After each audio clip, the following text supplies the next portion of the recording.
agora vamos saber como está o mercado financeiro com o Luiz Arthur Nogueira. Seja bem-vindo, Luiz, um bom dia para você. Hoje o assunto é o Boletim Focus, mas tem outros destaques também, né, Luiz? Verdade, Cláudia Barto, bom dia a você, bom dia a todos. Está no ar o mercado financeiro, sempre com as principais notícias da economia, do mundo das finanças. Temos o Boletim Focus com as projeções. Finalmente parou de piorar a projeção para a inflação esse ano. Temos crescimento chinês de meta de 5% para a gente comentar aqui.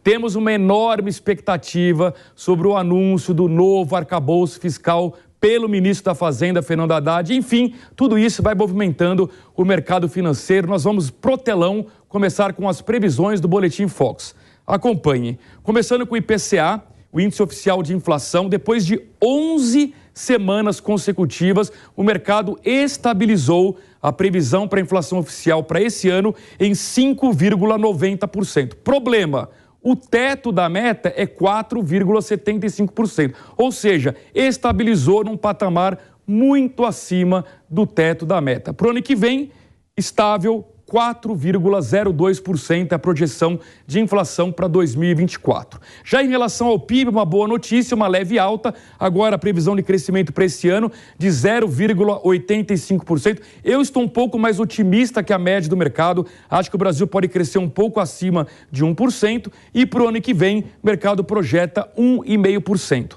Em relação à taxa Selic, sem novidade, o mercado enxerga um espaço para um corte de 1 ponto percentual até o final do ano da taxa Selic, encerrando em 12,75%, e no ano que vem corta um pouco mais com o Selic a 10%. Em termos de câmbio, também sem novidades, dólar bem estável, fechando o ano em 5,25 e ano que vem R$ 5,30. O que pode definitivamente alterar todas essas projeções para esse ano é o novo arcabouço fiscal que será anunciado ainda este mês pelo ministro da Fazenda, Fernando Haddad. Acompanhe a reportagem de Álvaro Nocera.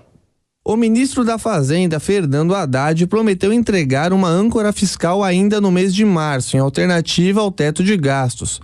O novo arcabouço fiscal tem a intenção de tranquilizar empresários com o aumento dos gastos públicos. Mas, para o professor de economia da FGV, Mauro Rochlin, a nova âncora fiscal deve restringir também as despesas do novo governo, e não apenas o lado da receita. Eu ressalto que também é importante que essa âncora fiscal preveja algum tipo de contenção de despesas, que esse ajuste não seja feito exclusivamente pelo lado da receita, porque se ele for feito exclusivamente da receita, ele vai representar uma carga tributária maior. O novo arcabouço é muito esperado pelo mercado financeiro e pode diminuir a taxa de juros. Se o mercado entender que essa âncora fiscal vai ser de fato praticada, o reflexo disso vão ser dois. Em primeiro lugar, uma taxa de juros menor, porque essa âncora vai representar um risco menor e, consequentemente, vai possibilitar que o Banco Central pratique uma taxa básica, uma taxa Selic menor.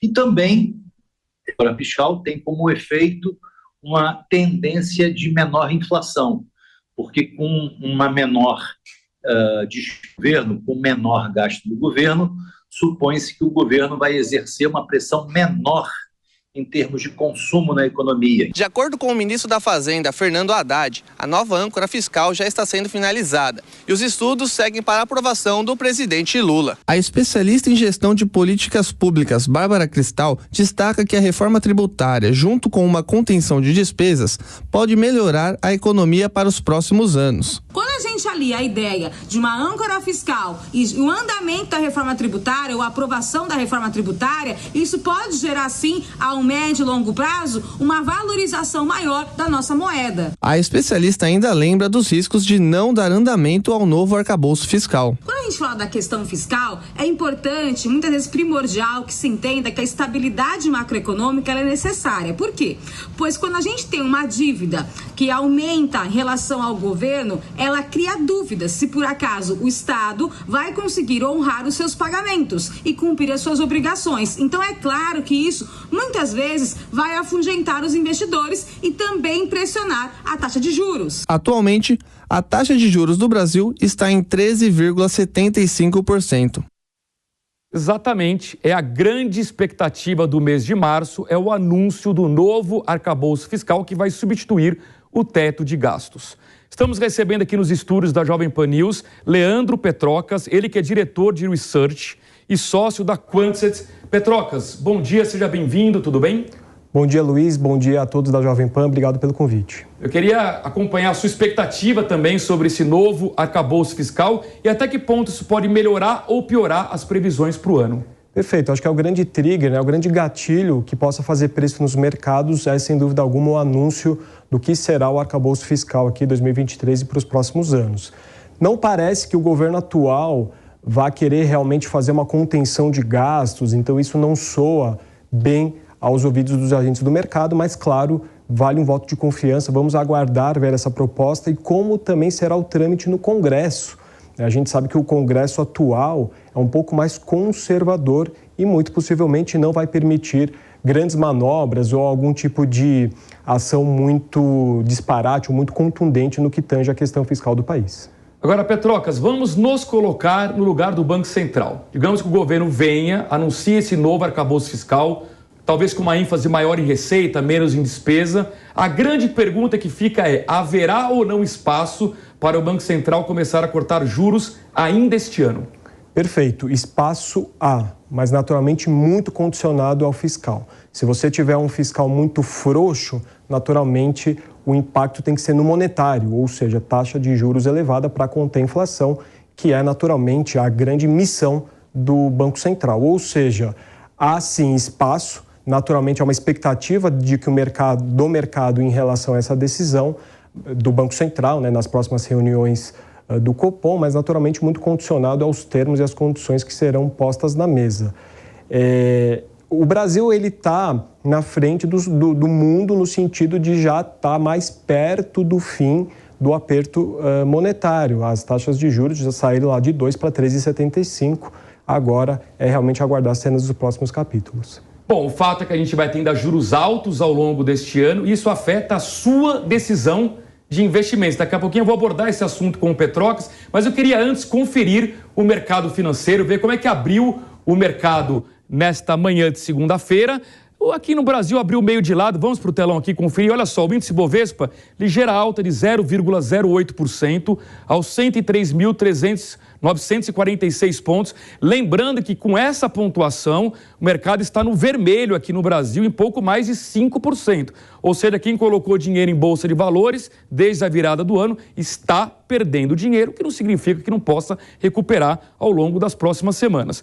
No próximo gráfico, a gente já vê o mercado global hoje repercutindo muito o anúncio do governo chinês de uma meta de crescimento para esse ano de 5%. É a meta mais baixa em 2 décadas. Agora, a boa notícia é que o crescimento chinês vai acelerar, porque no ano passado a China cresceu apenas 3%. Então, quer dizer, a segunda maior economia do mundo vai passar de um crescimento de 3% para um crescimento de 5%. Enquanto isso, na Europa e nos Estados Unidos, o grande debate é como combater a inflação sem exagerar demais na taxa de juros. Mercado europeu em funcionamento agora, Frankfurt subindo quase 0,5%. 0,47%, em Londres uma queda de 0,52%, em Paris alta de 0,32%, Madrid 0,15%.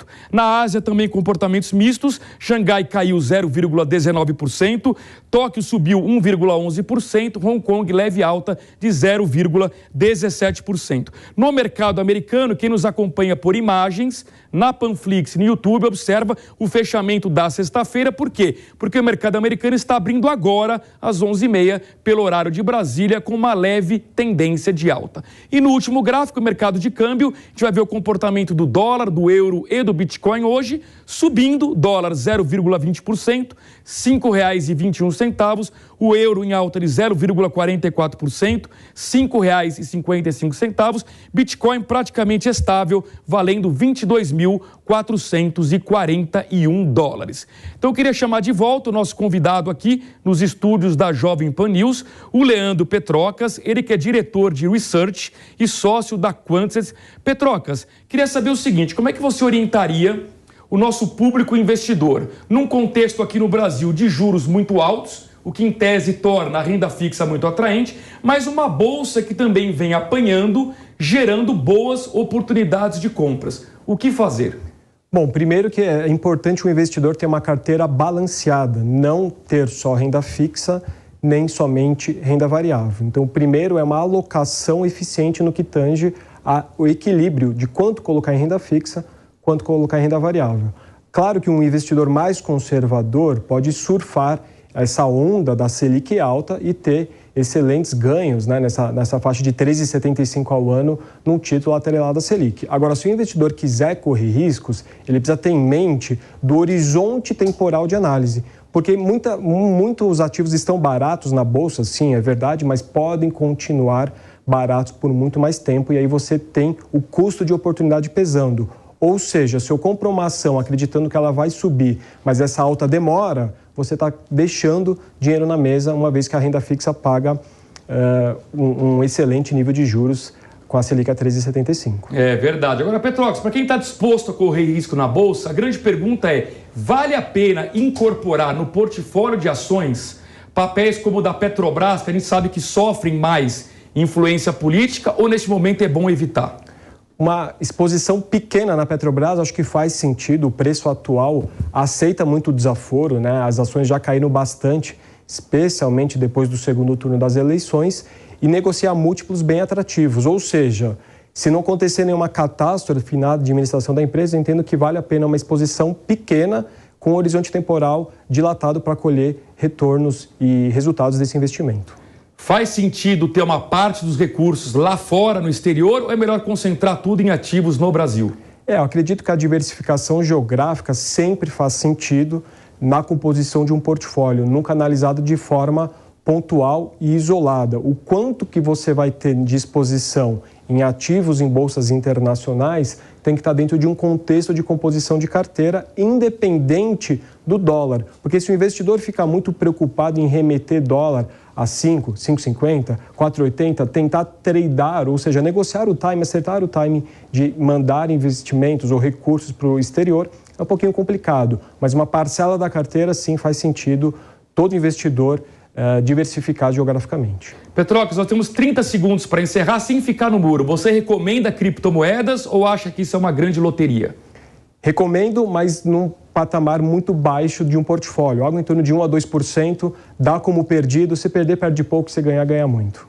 Muito bem, Leandro Petrocas, diretor de Research, sócio da Quantis. Muito obrigado pela sua presença aqui nos estúdios da Jovem Pan News. Um grande abraço e até uma próxima oportunidade. Obrigado, Luiz. Obrigado a todos da Jovem Pan. Bom dia a todos.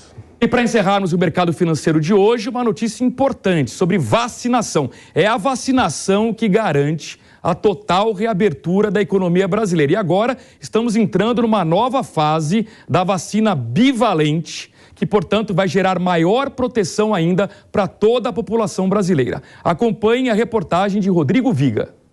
O calendário de aplicação da vacina bivalente contra a Covid-19 está avançando aqui na cidade do Rio de Janeiro. A partir desta segunda-feira, podem buscar os cerca de 240 postos de saúde idosos de 68 anos ou mais de idade. A vacinação é em forma escalonada. A perspectiva é que até o próximo sábado sejam imunizados aqueles de 60 anos ou mais de idade. A vacinação bivalente contra a Covid começou por aqui no município do Rio de Janeiro no final do mês de fevereiro. Inicialmente, a vacinação estava voltada para aqueles de mais de 70 anos de idade. Porém, imunossuprimidos com 12 anos ou mais de idade podem buscar os postos de saúde do município para se vacinar contra a doença, para fazer uso dessa vacina bivalente. De acordo com a prefeitura, por enquanto, a procura ainda é regular, relativamente modesta por essa vacina bivalente.